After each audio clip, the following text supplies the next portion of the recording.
Bueno, en esta mañana tenemos un mensaje de profecía muy profundo. Vamos a comenzar a revisar algunas profecías del Apocalipsis. El siguiente mensaje va a ser sobre el capítulo 13, sobre el falso profeta. Y esta conferencia se llama La batalla espiritual en la tribulación. La batalla espiritual en la tribulación.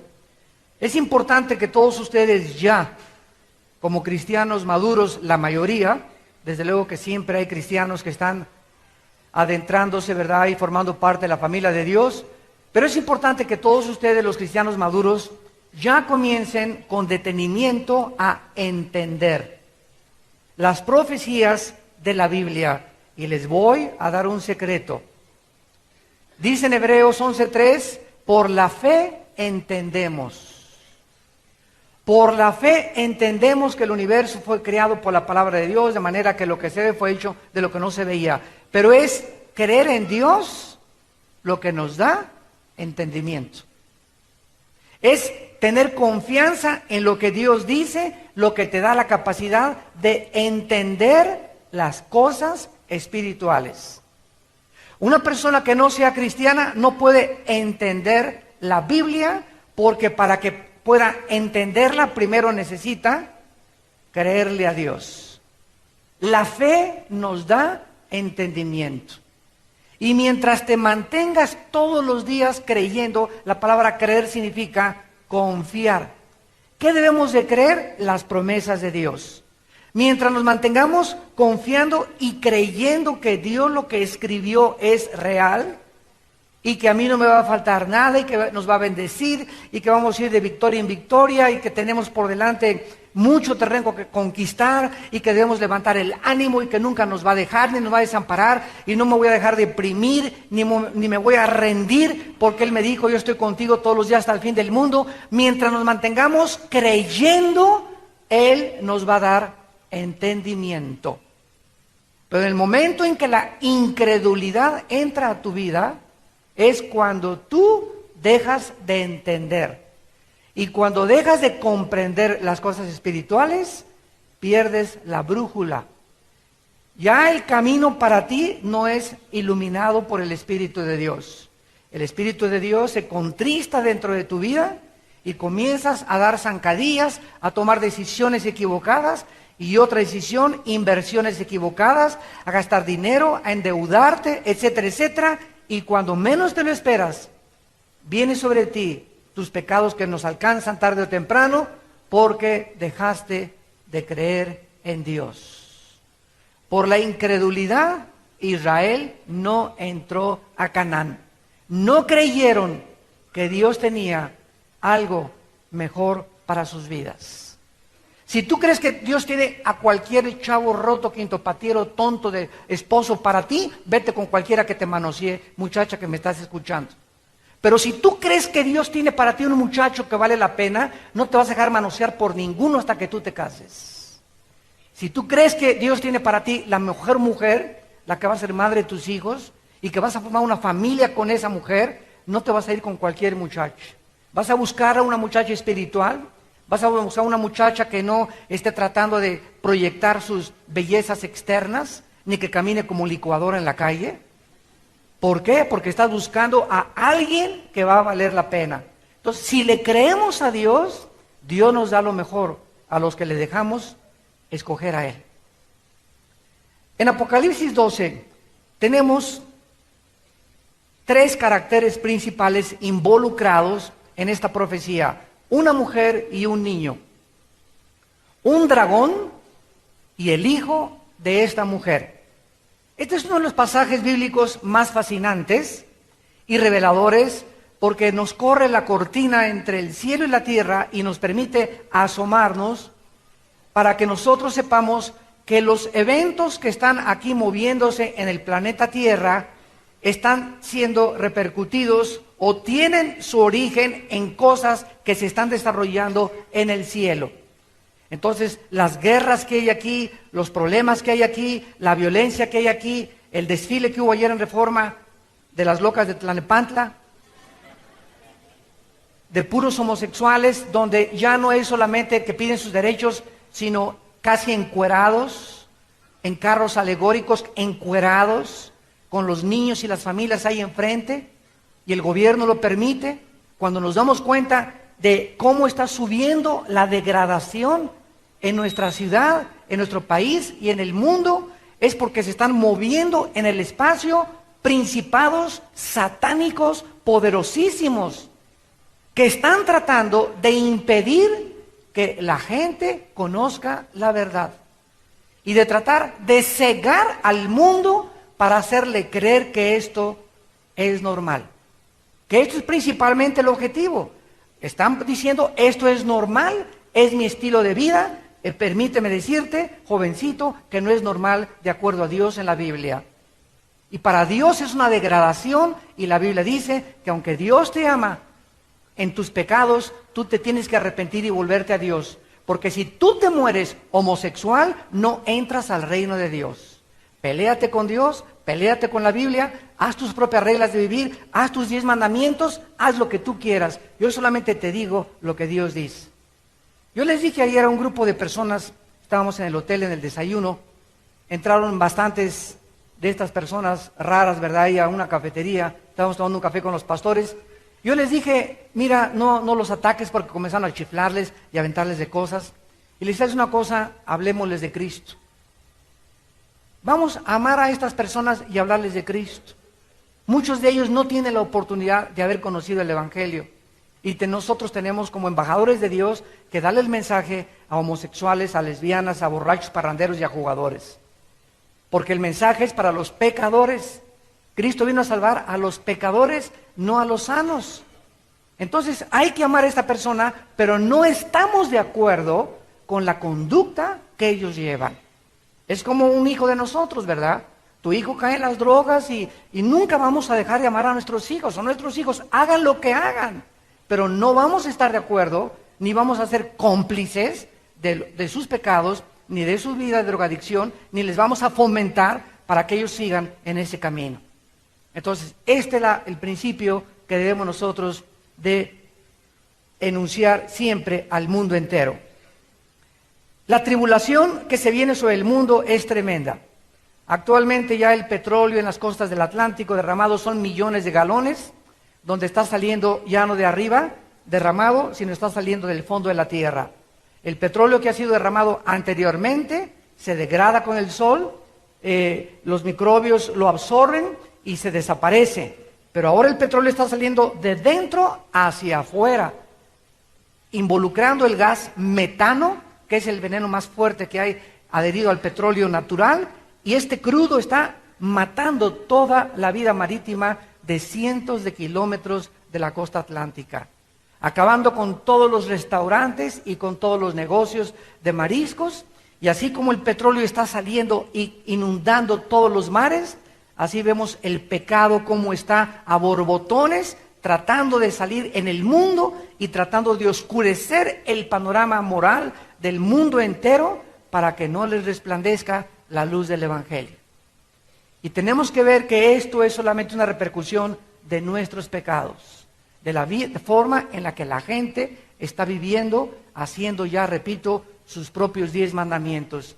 Yo conozco ya ahorita pastores que están poniendo iglesias por todos lados y aunque tienen la Biblia en sus manos, ellos ya no creen en la Biblia. Ya están predicando cosas y haciendo cosas que la Biblia las contradice, pero ellos lo hacen porque ya son pastores hechos a la marucha. Ya me pongo como pastor y junto a la gente y la gente se les junta y son pastores, ¿verdad?, que estuvieron en adulterio, que no aceptaron disciplina, pastores que se han rebelado contra Dios, que demandan a hermanos contra hermanos y ya forman su propio código, sus propias reglas para vivir, cuando la Biblia contradice la forma y la conducta en la que ellos están viviendo. Y así se está llenando por todos lados el mundo de iglesias, de pastores, de líderes, de políticos, etcétera, etcétera, donde están haciendo sus propias reglas de vivir. Ya es mentira que creen en la Biblia, aunque la usan y la presentan, no creen lo que la Biblia establece. Este pasaje nos revela claramente una grande batalla espiritual que ha comenzado desde Adán y Eva hasta nuestros días, por tu alma y por tu alma. Ayer les decía en el desayuno sobre la visión de los últimos tiempos, que cuando Cristo venga, las estatuas de los héroes, los descubrimientos, tus diplomas que tienes ahí de teología y de ingeniería y de físico-matemáticos y los libros que hayas escrito, toda la belleza va a desaparecer del mundo. Lo único que va a sobrevivir son las almas humanas. Es lo único que es eterno, por lo cual es lo que debemos de vivir. Cristo bajó del mundo y reprendió a Satanás. Yo no quiero gloria, los reinos que me ofreces para mí no son comparables con las glorias que mi Padre tiene en el futuro para aquellos que le siguen y dieron su vida por Él. Entonces tenemos que entender que tenemos que trabajar y tenemos que vivir, pero la prioridad es Dios. Obedecer a Dios. Y no todo el que me dice Señor, Señor, va a entrar al reino de mi Padre. No todo aquel que le gusta la Biblia y que viene a la Biblia y que oye la Biblia va a entrar al reino de Dios, sino aquellos que hicieron, que llevaron a la práctica lo que estaba escrito en su palabra. Este pasaje se inicia con dos señales. Versículo 1, apareció en el cielo una gran señal. Noten ustedes que no es en la tierra, es en el cielo la gran señal. Y antes de seguir adelante voy a explicarles qué es una señal. Es la palabra semellón en el griego. Cuando Cristo dijo, esta generación adúltera y perversa quiere que haga milagros, igual que la nuestra en el siglo XXI. Ahorita por todos lados una campaña de sanidad se atasca de gente, porque la gente quiere ver, no quiere oír la palabra de Dios, quiere ver algo que crea que puede aumentar su fe. Y quiero decirles que los milagros no contribuyen a tu fe, porque la fe es por el oír, no por ver. Cuando nosotros vemos, ya no es fe. La fe es la certeza de lo que se espera, la convicción de lo que no se ve. Si tú lo ves, ya no es fe. Entonces requiere la fe esperar con paciencia la promesa de Dios. Y cuando nosotros comenzamos a entender qué es una señal, Cristo les dijo a esta generación, la señal no les será dada.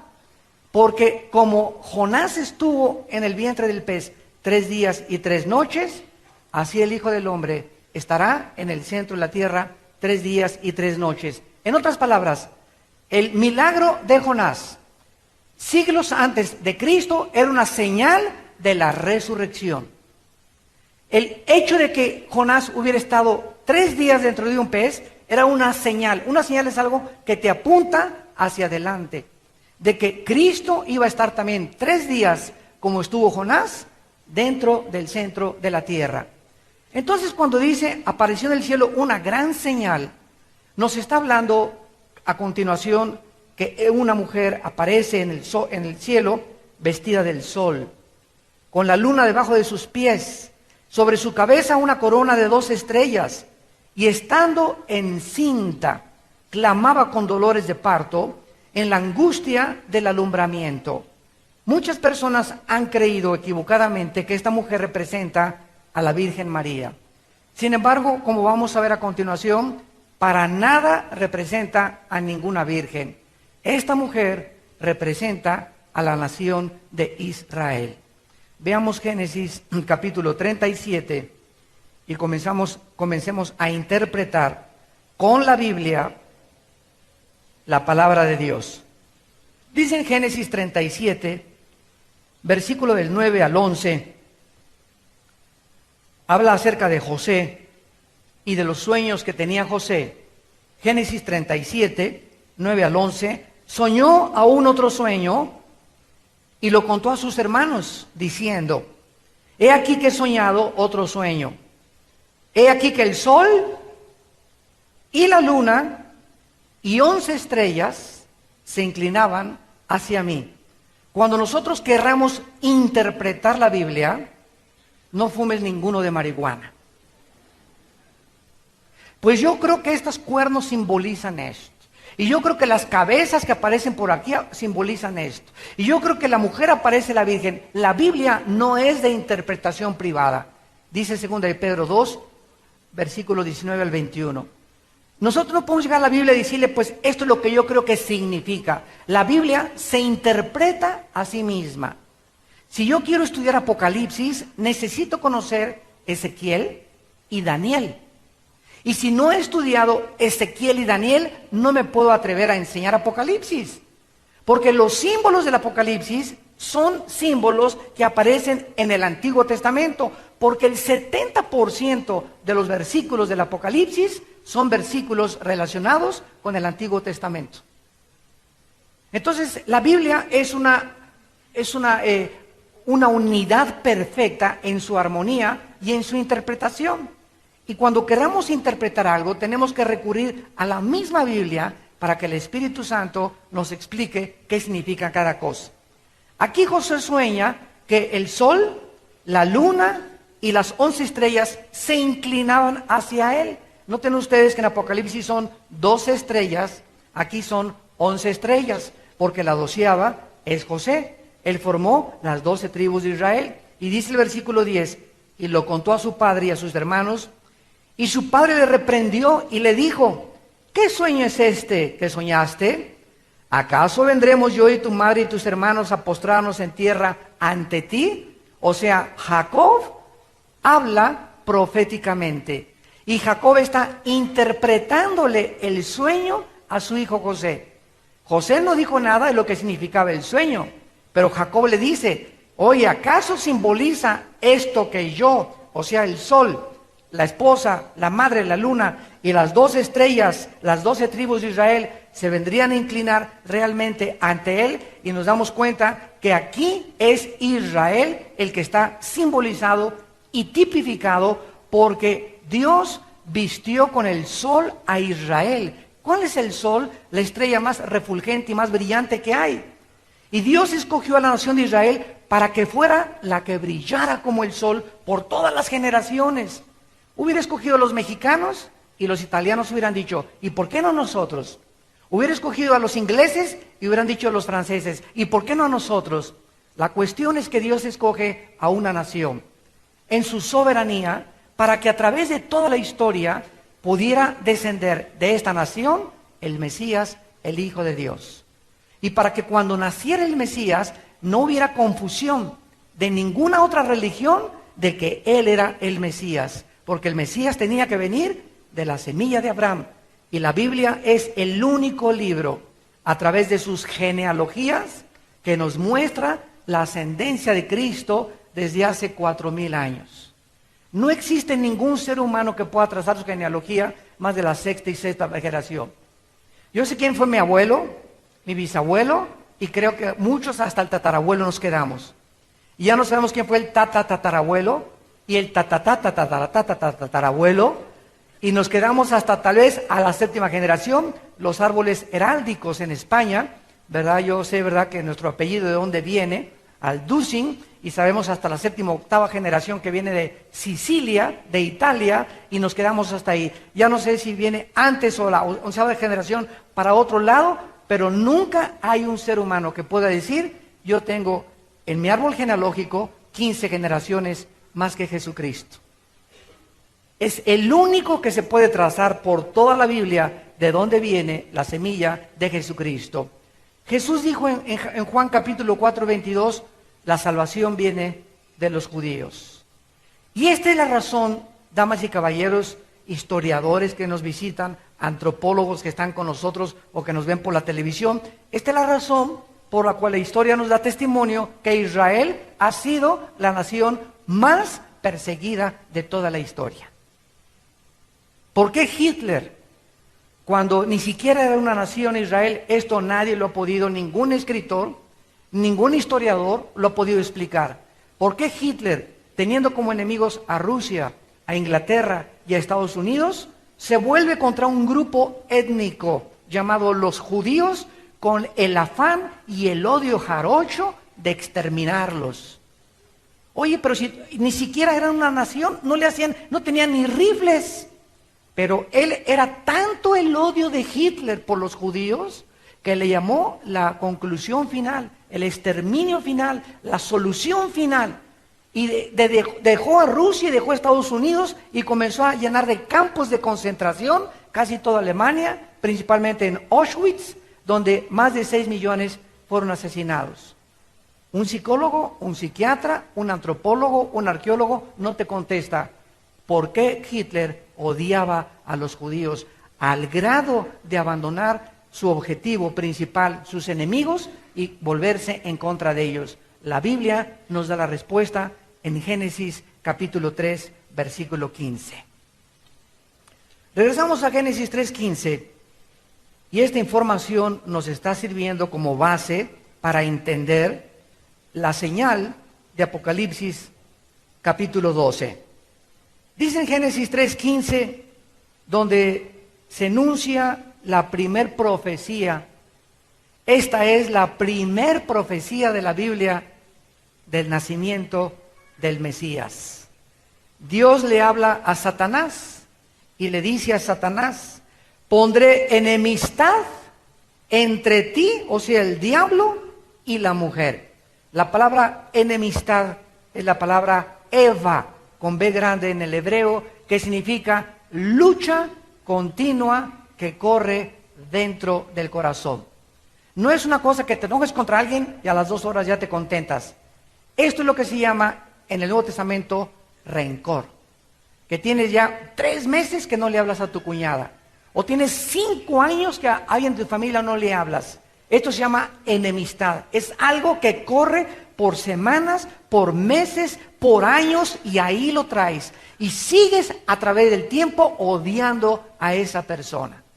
Bueno, Dios dijo que esta lucha de emociones y de odio nunca se terminaría hasta que regresara Cristo entre el diablo y las mujeres.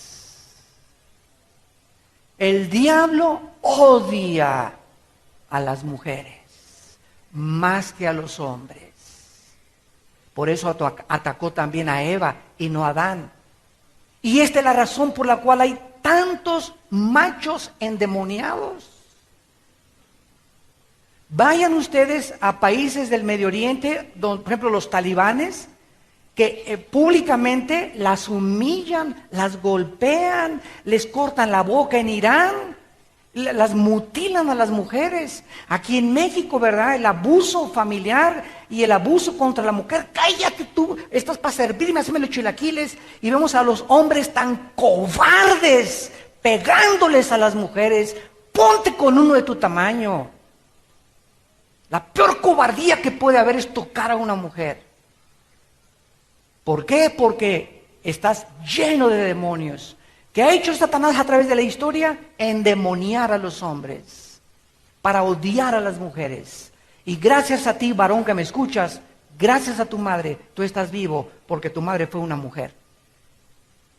Entonces, este odio es explicable a la luz de la Biblia. Es un odio contra el sexo femenino a través de todas las generaciones. ¿Y a quién usa el diablo? A los varones. Por eso llega Jesucristo y nos dice en Efesios 5, maridos, amen a vuestra mujer como yo los amé sacrificialmente. Donde nos convirtamos en siervos de nuestra esposa y las amemos sacrificialmente. Y les enseñamos a nuestros hijos nunca ponerle la mano a una mujer. Esta enemistad, dice la Biblia, ha corrido por todas las generaciones. Y dice a continuación, pondré enemistad entre ti y la mujer y entre tu simiente. La palabra simiente, sera, con Z, sera significa esperma. Significa, se tradujo linaje, se tradujo descendencia. La palabra sera, semilla, esperma, linaje, descendencia, tiene 4 o 5 traducciones, pero todas recurren a la raíz que es el esperma. Pondré enemistad entre tu esperma, entre tu simiente, entre tu semilla y la semilla de la mujer. Esta te herirá en la cabeza y tú le herirás en el calcañar. Si examinamos con microscopio esta profecía, vamos a descubrir lo siguiente. ¿Quién trae la semilla, el esperma, el hombre o la mujer? El hombre, ¿verdad? Entonces, ¿cómo es posible que se diga y se hable de la semilla de la mujer, cuando la mujer es la receptora de la semilla que traemos los varones. En otras palabras, los varones somos los infectados. Los varones somos los infectados. Y cuando el esperma del varón es recibido por los 23 cromosomas de la mujer y se forma una célula de 46 cromosomas que forman un cigote, se forma la vida humana.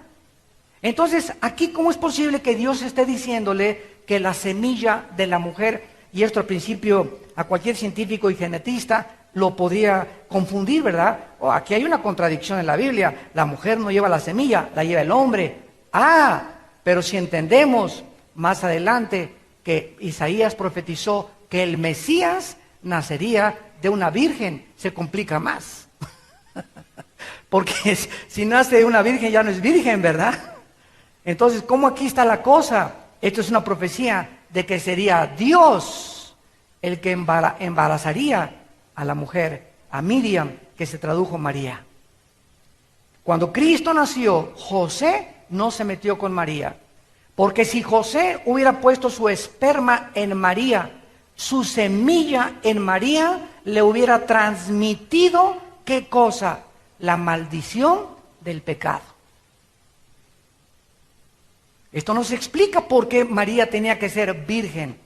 Y sería Dios el que pusiera la semilla santa en su matriz.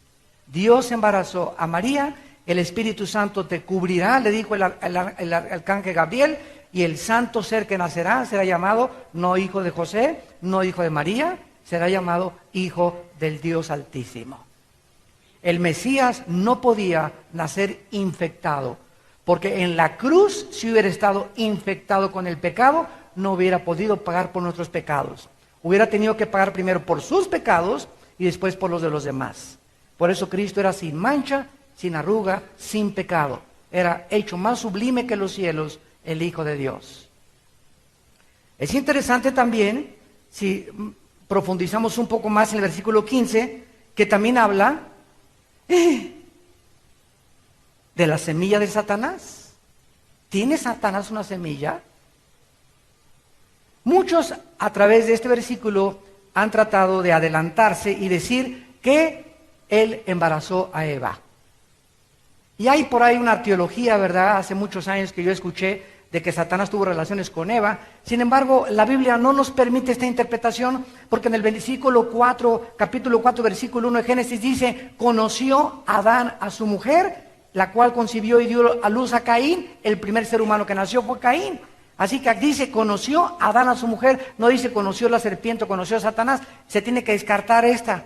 ¿Qué es lo que significa esto? Escuchen, de acuerdo a la Biblia, Satanás va a embarazar a una mujer humana.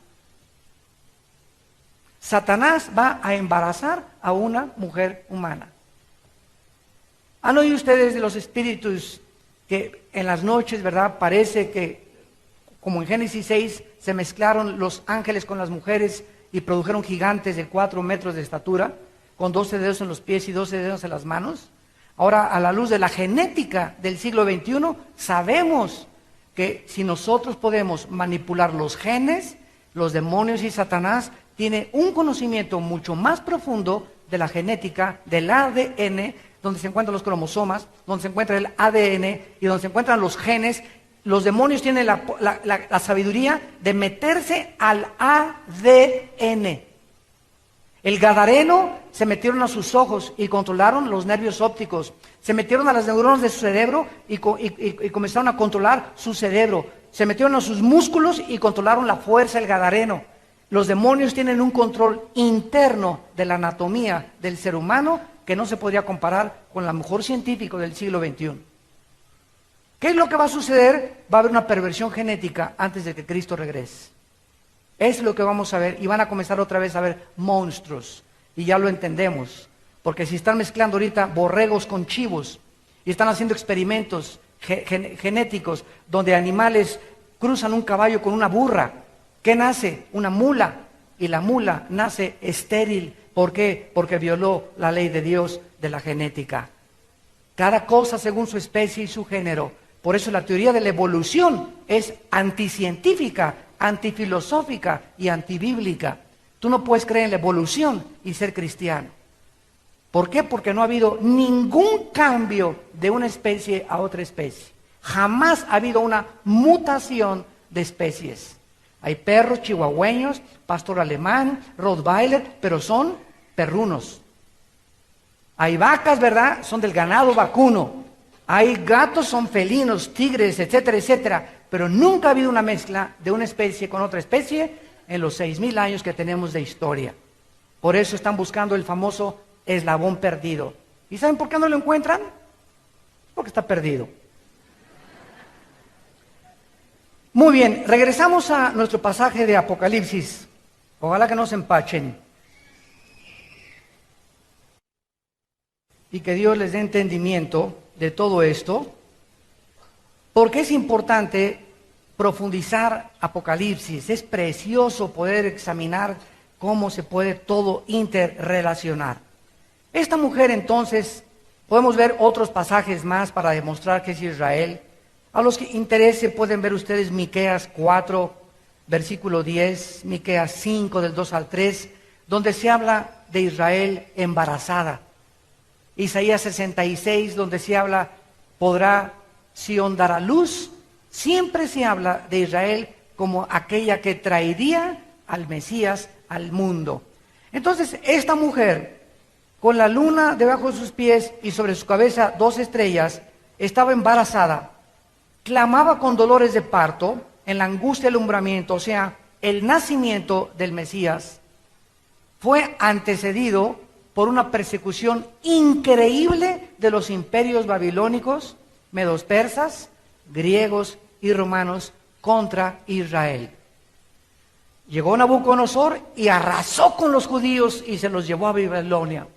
Vinieron los medos y los persas y les dieron un break, como dicen en inglés, les dieron un descansito y después otra vez regresaron bajo Nehemías y Zorobabel a reconstruir Jerusalén. Vinieron los griegos, Alejandro el Magno, ¿verdad? Y arrasó casi todo el Medio Oriente Alejandro el Magno. Vinieron los romanos y acabaron, ¿verdad?, con Jerusalén también, los pusieron bajo el yugo y el nacimiento del Mesías fue con dolores de parto. Israel sufrió para dar a luz a Israel. Y dice la Biblia en el versículo 3 que apareció otra señal. Y aquí está otra señal, también en el cielo, un dragón, con 7 cabezas, 10 cuernos y en sus cabezas 7 diademas. Esto es muy importante de poder entender porque la Biblia nos describe aquí a Satanás y nos describe a través de esta figura de un dragón con 7 cabezas y 10 cuernos y coronadas los cuernos. ¿Qué es lo que Satanás hace en el mundo? ¿Cómo podemos saber qué significan las 7 cabezas? Bueno, vamos a ver que el 7, número 1, es el número perfecto en la Biblia. El 7 significa perfección, terminado o acabado en la Biblia. Israel tiene el número 7. Descansaban el 7º día, el Shabbat. Dios le dio 7 días a Israel. Cuando Cristo vino, se hizo una nueva dispensación. La antigua dispensación quedó atrás y a nosotros, a la iglesia, ya no se nos exige guardar el sábado. Ahora se cambia del 7º día al primer día, que es el domingo. El Pentecostés, el Espíritu Santo vino en domingo, Cristo resucitó en domingo, y en 1 Corintios 16, del 1 al 2, dice Pablo a los cristianos que el primer día de la semana, no el 7º, guardaran su ofrenda porque era el día en que se juntaban. Es el día en que se reunían porque se cambió del sábado al domingo, porque ahora nosotros tenemos el número 8. Que es el número de Cristo. Si sumas el número de Yoshua en el hebreo, te da el número 8. En otras palabras, nosotros como seres humanos fuimos creados a la imagen y semejanza de Dios, somos 7. Es increíble la perfección del ser humano, pero el ser humano sin otro número que es Cristo queda incompleto. Es hasta que Cristo entra a nuestra vida que estamos terminados, acabados y perfectos delante de Dios. Gloria a Dios. Mañana lo van a entender. Muy bien.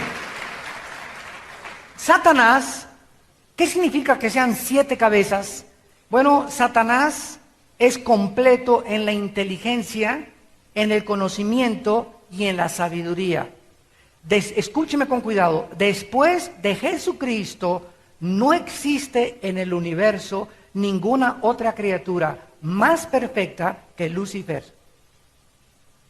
Dice Ezequiel 28 que cuando Dios creó a Lucifer, lo hizo con tal perfección que no había en el universo ningún ángel, ni arcángel, ni serafín, ni querubín. No había nadie tan bello, tan preciosa criatura que Luzbel. Y esta perfección y esta belleza fue la causa de su caída, de su soberbia. Se llama la maldición de la belleza. ¿Y cómo lo vemos repercutido continuamente? Una muchacha, por ejemplo, que es bella, ¿qué va a pasar? A los 18, 19 años de edad, la ponen como candidata de la belleza latina. O de Miss México. Y todas anhelan, ¿verdad?, el aplauso, etcétera, etcétera. Entran al mercado de carne a 25 pesos el kilo de aguayón. Y esas muchachas creen, ¿verdad? Todas sueñan con eso, tener todo el mundo a sus pies y todo. Y sin que se den cuenta son absorbidas por un grupo de personas que comienzan a explotar su cuerpo. Y nunca se casan con la persona adecuada, ¿verdad? Siempre se casarán con 2, 3, 4, 5 maridos, artistas de cine, ¿para qué digo nombres, verdad? Cantantes famosos, hombres famosos que se vuelven homosexuales después, son guapos y atractivos y todo, y las mujeres, guau, guau, guau, por acá. Y acaban todos, ¿verdad? Depravados, degenerados. La maldición de ser guapo, la maldición de ser bella sin Jesucristo. Si eres bella y eres guapo, ¿verdad? Ojalá que tengas a Dios en tu vida para que no te corrompas. Como Rock Hudson, el hombre más guapo de Hollywood en los 60, 70, que se convirtió en homosexual. Y Tyrone Power, ¿verdad? Y todos los hombres, ¿verdad?, más bellos que la historia conoce en el mundo del cine, el celuloide, acabaron depravados y degenerados totalmente por su guapura, por su belleza, por su dinero, por su poder. Satanás fue el que inició esta caída. Muy bien, entonces esta sabiduría y este conocimiento de Satanás es diabólico. Déjenme explicarles. Si tú ves a Hitler, admiramos en Hitler el cerebro militar que él tuvo. Él pudo haber conquistado el mundo. Si examinamos a Al Capone, el gángster de los 20 en Chicago, él pudo haber organizado y tenía la inteligencia para dirigir 15 compañías. Pero la sabiduría y el conocimiento de Al Capone no lo utilizó para el bien, lo utilizó para el mal. Hitler, en lugar de no haberse elevado y haberse corrompido y haber creído la inteligencia que tenía, la usó diabólicamente en contra del pueblo de Dios. Hay cantantes, ¿verdad? Hablo de él porque ya murió Michael Jackson. Tú ves a Michael Jackson, fue un genio del baile. Nadie puede discutir eso. Pero ¿qué pasó con este muchacho? En lugar de que esa genialidad que tenía para bailar, que asombró al mundo entero, lo usó para el mal. Desde que hizo su disco Thriller, se endemonió cuando comenzó a imitar a los demonios y a los demonios que salían de las tumbas. Y comenzó él a degradarse, hasta que llegó a visitar 15 cirujanos plásticos que ya no sabían si era hombre o era mujer. Y así pasa con artistas que tienen Pavarotti, que también está muerto. Luciano Pavarotti, verá, bueno, yo amo el canto y me encanta. Yo quería ser cantante de ópera en mis años de 17, 18 años de edad. Oía óperas enteras y las sinfónicas. Y yo quería ser cantante de ópera y después comencé a tomar y fumar y se arruinó mi voz, aunque de vez en cuando le canto a mi esposa, ¿verdad? Pero cuando vi la vida de Pavarotti, examinó la vida de Mario del Mónaco, Beniamino Gigli, las óperas de Puccini, las óperas de todos los grandes italianos, Pavarotti acaba así de gordo, multimillonario, abandona a su esposa, se va con Simona, su secretaria, y muere en el hospital como un perro sin que nadie lo fuera a ver. Pavarotti, el más grande tenor del siglo XX. Así acaban por la maldición de la belleza, la maldición del conocimiento, la maldición de las habilidades que Dios te ha dado si no las utilizas para el reino de Dios. Lo que Dios nos ha dado no es de nosotros, es para usarlo para su gloria. Y cuando nosotros creemos que es para nosotros, y cuando se paran aquí muchos del coro y les aplauden y creen que te están aplaudiendo a ti, te comienzas a corromper, muchacha que perteneces al coro, muchachos que pertenecen al coro, muchachos que son músicos. Los aplausos no son para ti, son para Dios. Hazte a un lado, escóndete detrás de la cruz y no creas que es para ti. Tú tienes voz de becerro con calentura. Vayamos a Apocalipsis 17 y veamos la interpretación de las cabezas. Apocalipsis 17, versículo 3. Y así poniendo escritura con escritura, precepto sobre precepto, línea sobre línea, la Biblia se interpreta. Por eso es tan importante que toma años el discipularte. No se conformen con venir los domingos, vengan los jueves, toma un estudio el martes. Por favor, lo más que puedas, estudia la Biblia para que entiendas lo que está pasando ahorita en el mundo. Y no te vayas con la finta por aquí, por allá, no, para que nunca pierdas el camino. Dios dice que sus pensamientos no son nuestros pensamientos, ni sus caminos nuestros caminos. Cuando nosotros comenzamos a pensar como piensa Dios, cuando sus pensamientos que están en la Biblia comienzan a llenar mi alma, comienzo a caminar en los caminos de Dios. Y si comienzo a caminar en los caminos de Dios, voy a llegar a mi destino. Pero si los pensamientos de Dios no están dentro de tu vida y no los has asimilado, no puedes caminar en los caminos de Dios. Estás caminando en tus caminos y vas al despeñadero y vas a la barranca en el menor momento que tú lo esperas. Necesitamos llenarnos de la mente de Dios para caminar en los caminos de Dios y poder llegar a nuestro destino. Dice Apocalipsis 17, versículo 3. Me llevó en el espíritu al desierto y vi a una mujer sentada sobre una bestia escarlata llena de nombres de blasfemia. Escuchen que tenía 7 cabezas. Aquí están las 7 cabezas que tenía el dragón en el capítulo 12 que estamos examinando. En el capítulo 12 es Satanás el que tiene las 7 cabezas. Y aquí vemos que es la bestia en el capítulo 17, que es la que tiene las 7 cabezas. O sea, que el dragón del capítulo 12 y la bestia del capítulo 17 son la misma identidad, el mismo ser, el mismo Satanás. Aquí vemos a la bestia montada, ¿verdad? Una mujer montada sobre la bestia. Esta mujer representa la degeneración de la religión, donde todas las religiones del mundo van a acabar uniéndose en lo que se llama el movimiento ecuménico, que es lo más peligroso que hay ahorita en la iglesia. Entonces la religión monta al poder político, que es la bestia, y siempre la religión ha tratado de inmiscuirse con el poder político. El poder político en toda la historia siempre ha necesitado la religión para poder votar por ellos. Si la mayoría de un país es de tal religión, les conviene estar con esa religión porque van a votar por ese partido. El poder político y el poder religioso van de la mano. Y escuchen esto, qué interesante. El Vaticano es el único estado en el mundo religioso. Es el único estado que tiene una representación en las Naciones Unidas para votar. Ninguna otra religión en el mundo se convirtió en un estado político y religioso más que el Vaticano. Es política y religión amalgamados. Esto se llama sincretismo, la mezcla de la oscuridad con la luz. Y esto no es de Dios. El que tenga oídos que oiga. Entonces aquí aparece esta bestia con 7 cabezas y 10 cuernos.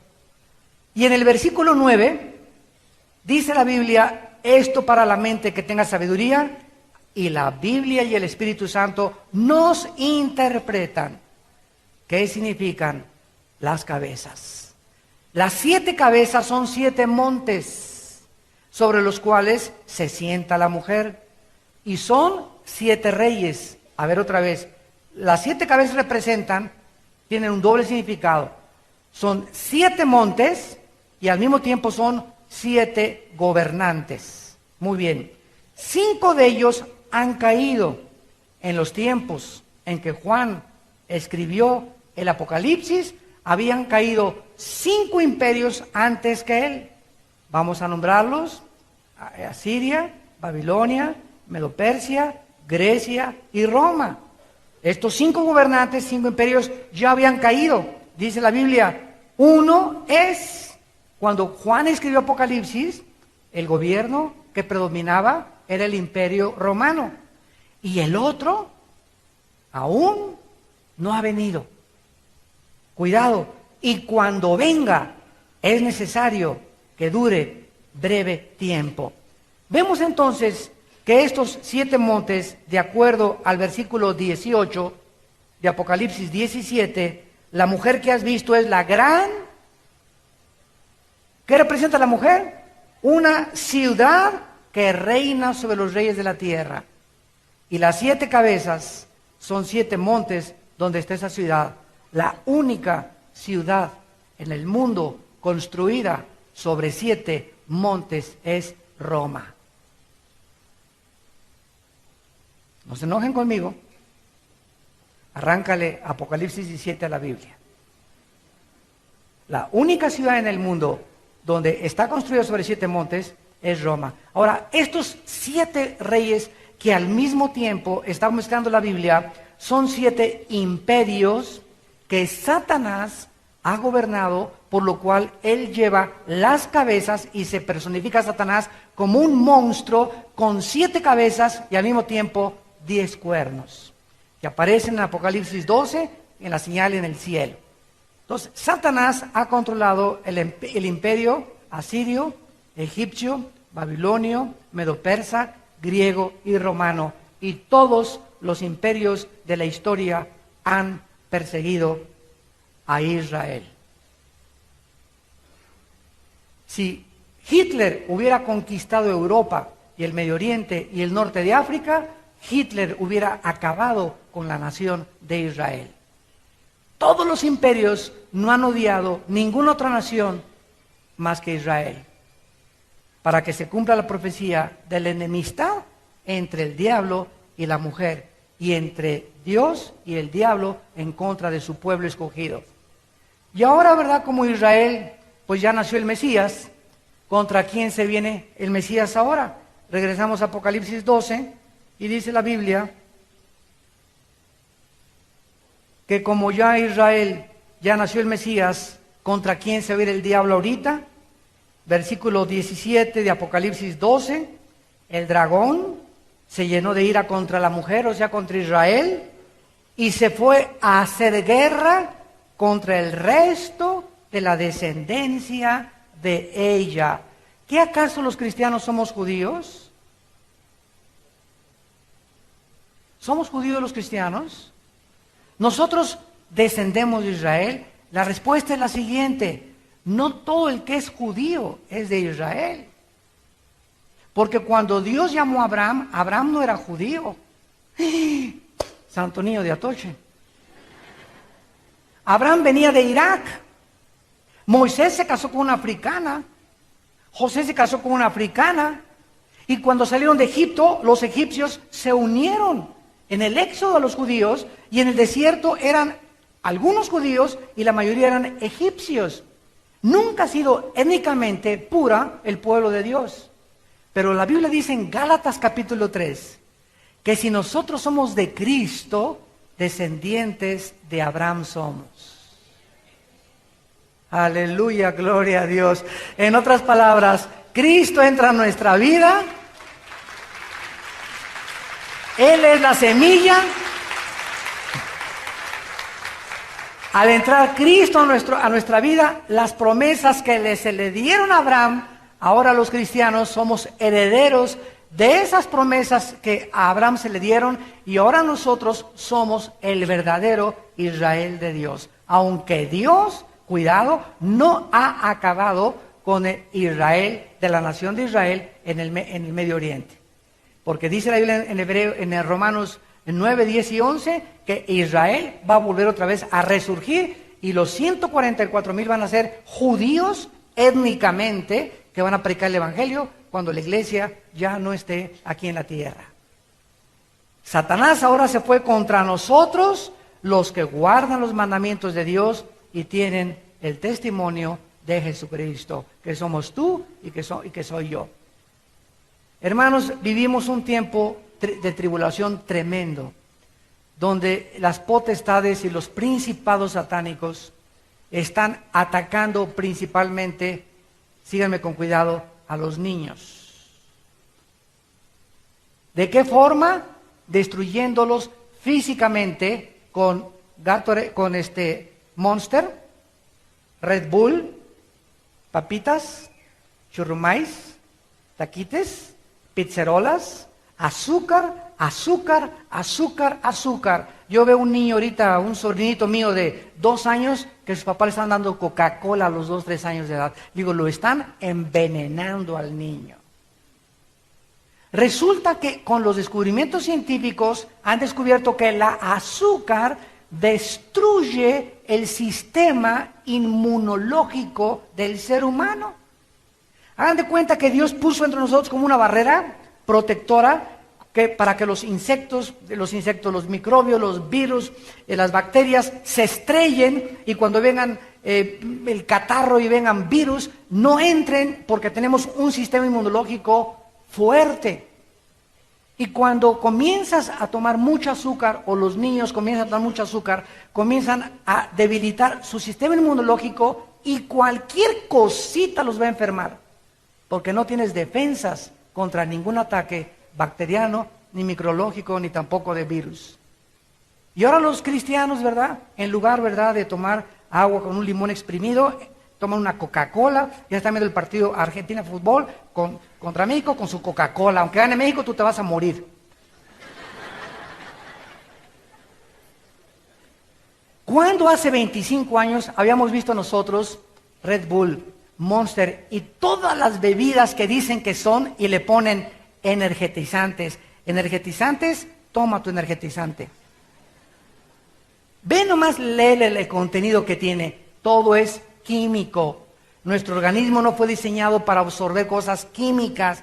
El cuerpo no las puede más que absorber y mandarlas a los riñones, a la vesícula y al hígado, y quedas intoxicado. Cada Red Bull que te tomes necesitas un baño de vapor y correr 10 kilómetros para sacar de ti una bolsa de papitas fritas. Y Dios está diciéndonos, ¿sabe una cosa? El cuerpo no es de ustedes, son templo mío. Glorifiquen a Dios en vuestro cuerpo, porque le pertenece nuestro cuerpo a Jesús. Y tenemos la obligación de cuidar nuestra salud y saber lo que comemos. Y ya nada de patitas de porco en vinagreta, ya nada de, ¿verdad?, de churrumais y esas cosas. Pues allá de vez en cuando, ¿verdad?, mientras tengas penitencia después. Yo el domingo, por ejemplo, hoy, ¿verdad?, es mi día hoy sí, si me dan un pay así rico, con una cereza arriba, con crema así, que me escurro así la crema por la boca, ¿verdad?, me lo tomo, y un rico tibón o un sirloin hoy, ¿verdad?, no hay ningún problema. Pero mañana, pasado y el miércoles es mi penitencia, porque voy a tener que sacarme, tarda 2 o 3 días en sacarme lo que me comí hoy. Y si no tengo penitencia, me comienzo a intoxicar y comenzamos a pagar el precio. Y la Biblia dice que el ataque ahora es a través de la salud. Y llegan los hermanos, hermano, póngame aquí la mano y sáqueme el retortijón que tengo aquí. ¿Tú crees que Dios te va a dar salud de la noche a la mañana cuando tú no estás cooperando con Dios, con las leyes que Él nos ha dejado para comer? ¿Por qué Dios prohibió las comidas grasosas? Porque se descubrió que tienen un veneno que se llama colesterol. Y eso bloquea tus arterias y puedes morir de un ataque cardíaco. Entonces tenemos una inteligencia para usarla, para comer, para vivir, para orar, para ser santos, para no mirar mujeres que no son tu esposa, hombres que no son tu esposo, muchachos que no dejar que te acaricies, vivir una vida santa y feliz, y llegamos a nuestro destino. Estas promesas son para nosotros, para que vivamos cerca de Dios y entendamos que si Él murió por nosotros, ¿cómo no nos dará todas las cosas si nosotros seguimos creyendo en su palabra? Padre, gracias por tu palabra en esta mañana. Gracias, Señor, porque nos has recorrido el velo y nos has mostrado el entendimiento que debemos de tener para comprender por qué ahora, en el siglo XXI, después de casi 6,000 años de historia, Israel sigue siendo el centro del odio mundial. ¿Por qué los noticieros de televisión, por qué en el radio se sigue tergiversando todo lo que ellos hacen? Porque detrás de todo el mundo se encuentra Satanás, el príncipe de este mundo, que tiene como objetivo atacar aquella nación a través de la cual vino la Biblia y vino Jesucristo. Y ahora se ha venido contra nosotros con furia porque sabe que su tiempo es corto. Por lo cual, velad, dice la Biblia, es tiempo de velar. Es tiempo de cuidar nuestros alimentos, cuidar lo que leemos, cuidar las películas que vemos en la televisión, en el cine. Es tiempo de cuidar nuestras vidas espirituales. Es tiempo de orar. Es tiempo de perdonar a los que nos han lastimado. Es tiempo de ganar las almas. Es tiempo de vivir para Dios porque se acerca aquel que dijo, aún un poquito y el que ha de venir vendrá. Por tanto, no perdáis vuestra confianza, que tiene grande galardón, porque fiel es el que lo prometió. Y si retrocedieres, no agradarás al Señor. Pero nosotros no somos de los que retrocedemos, sino de los que tienen fe para salvación de nuestra alma. En esta mañana también ustedes que nos ven por la televisión, les ofrecemos el regalo de Dios, que es Jesucristo, para que tú le aceptes como tu Señor y Salvador en este momento. Ustedes que se encuentran en este salón, ahí desde tu lugar, si quieres aceptar a Dios en tu vida por primera vez, al Hijo de Dios en tu vida que dio en la cruz, su vida por ti y su sangre por ti, ahí desde tu lugar dile estas palabras: Señor mío y Dios mío, te pido perdón por mi vida. Quiero tener tus pensamientos y no mis pensamientos, seguir tus caminos y no mis caminos, ni los caminos de los demás seres humanos. Quiero seguir a Jesucristo. Creo que en la cruz pagaste con tu sangre por mis pecados y te pido que entres a mi vida como mi Señor y mi Salvador. Te recibo y te doy las gracias